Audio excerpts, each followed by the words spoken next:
Welcome to Rudra cooking. இன்றைக்கி நம்ம ருத்ரா குக்கிங்கில் ஒரு அருமையான பருப்பு தோசை தான் எப்படி சேர்த்துன்னு பார்க்க போகிறோம். அந்த பருப்பு தோசை செய்கிறதுக்கு நான் 1 கிளாஸ் இட்லி அரிசி எடுத்திருக்கேன். அதுக்கு 3/4 கிளாஸ் துவரம் பருப்பு தான் எடுத்திருக்கேன்.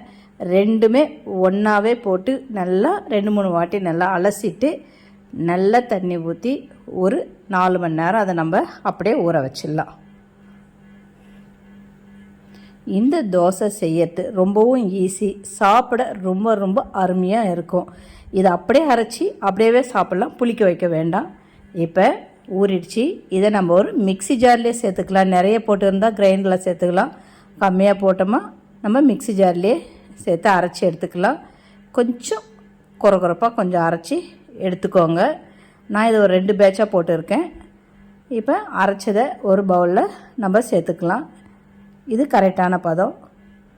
இப்போ நம்ம இந்த மாவெல்லாம் அரைச்ச பிறகு அதே மிக்ஸி ஜாரில் இதுக்கு காரத்துக்கு தகுந்த மாதிரி நான் 4-5 காஞ்ச மிளகாய் போட்டிருக்கேன். ஒரு அரை மூடி தேங்காய், அதுக்கு தேவையான உப்பு, இதையெல்லாம் சேர்த்து மறுபடியும் இந்த மாதிரி கிரைண்ட் பண்ணி அந்த மாவோடையே நம்ம சேர்த்துக்கலாம். இப்போ காரமான பருப்பு தோசை நம்மளுக்கு கொஞ்சம் ரெடி ஆகிடுச்சு. உங்கள் காரத்துக்கு தகுந்த மாதிரி நீங்கள் சேர்த்துக்கலாம். இப்போ இதை நல்லா கலந்து விட்டுட்டு நான் அப்படியே ஊற்றிக்கலான்னு சொன்னேன் இல்லையா, புளிக்க வைக்க வேண்டாம். புளிக்க வச்சு ஊற்றினாலும் நல்லாயிருக்கும், ஆனால் அப்படியே செய்யும்போது ரொம்ப ரொம்ப சூப்பராக இருக்கும்.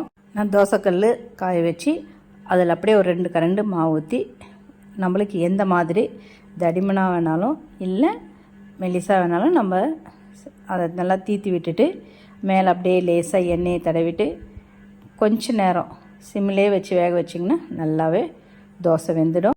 இப்போ 2 பக்கமும் திருப்பி போட்டு தோசையை நல்லா மொறுன்னு வேக வச்சு நம்ம எடுத்துக்கலாம். இருக்கிற மாவெல்லாம் நம்மளுக்கு தேவையான அளவு தோசையாக செஞ்சு எடுத்துக்கலாம். இப்போ அருமையான டேஸ்டான ஹெல்த்தியான ஒரு பருப்பு தோசை ரெடி ஆகிடுச்சு. நீங்களும் இதை ஒரு வாட்டி வீட்டில் ட்ரை பண்ணி பாருங்கள். இதுக்கு சைட் டிஷ்ஷாக வெங்காய சட்னி ரொம்ப ரொம்ப அருமையாக இருக்கும். இது ஸ்கூல் பசங்களுக்கு கூட நீங்கள் லஞ்ச் பாக்ஸ்லேயே கொடுத்து அனுப்பலாம், அவ்வளோ டேஸ்ட்டாக இருக்கும். இந்த வீடியோ உங்களுக்கு பிடிச்சிருந்தால் மறக்காமல் நம்ம சேனலை சப்ஸ்கிரைப் பண்ணிக்கோங்க, சமையல் பண்ணுங்கள். ரொம்ப ரொம்ப சந்தோஷமாக இருங்க. நன்றி, வணக்கம்.